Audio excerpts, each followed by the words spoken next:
Le business au sens large, on l'aborde tous les lundis sur le coup de 7h20, 21 par là, avec Sandrine Monette de la société Happy Mood. Bonjour Sandrine. Bonjour Olivier. Alors au bureau, on a certainement déjà rencontré, souvent, ce fameux collègue qui est vaniteux, égocentré, qui pense être au-dessus des règles, une diva.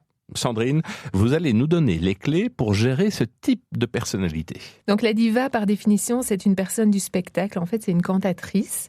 Et diva vient du mot divin. Ça veut déjà tout dire. Oui. Et donc, j'insiste que les divas se déclinent tant au féminin qu'au masculin. On se comprend bien. J'ai compris le message, vous inquiétez pas. Donc, une diva, c'est un collègue qui a une haute opinion de lui-même au point qu'il estime ne pas devoir suivre les règles. C'est quelqu'un qui est dans la séduction, dans la manipulation. La diva peut être une personnalité toxique parce que, en fait, c'est une source de stress si on la laisse faire. Donc, par exemple, un collègue senior qui est dans la boîte depuis ses débuts, qui connaît bien le patron et se considère comme intouchable. Mais ça peut être aussi ce nouveau collègue qui sait tout sur tout et donc qui se pense tellement indispensable à l'entreprise. Bon, comment fonctionne une diva ? Alors, 3 points pour reconnaître le fonctionnement d'une diva. D'abord, la diva, elle est théâtrale. Et on revient avec la personnalité du spectacle. Donc, elle est théâtrale par ses réactions intempestives, qu'elles soient positives ou négatives. En fait, elle entretient un niveau de stress élevé autour d'elle. Et en plus, si les choses ne vont pas dans son sens, elle boude. D'accord. La diva laisse planer beaucoup de sous-entendus, des non-dits aussi. Oui, et elle semble tout savoir sur tout, qu'elle est dans le secret des dieux, donc on revient avec la notion de divin, et met les autres dans une position inférieure parce que elle sait et vous pas. Et donc vous imaginez le pire et vous perdez vos moyens.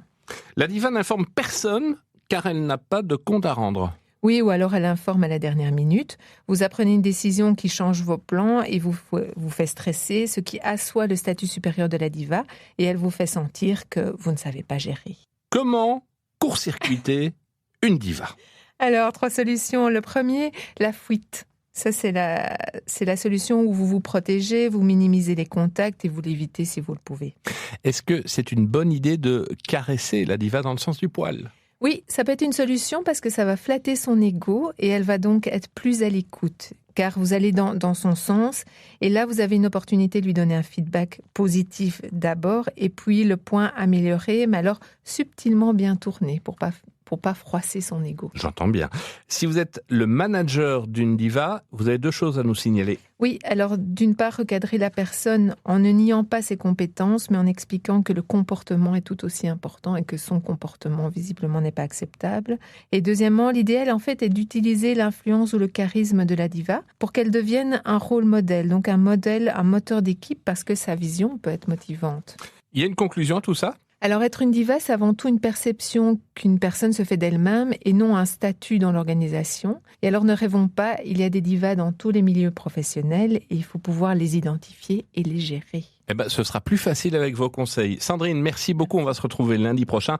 Je le rappelle, vous êtes à la tête de la société Happy Mood, société de conseil en management et en communication. Et donc lundi, je compte sur vous. Merci, bonne semaine.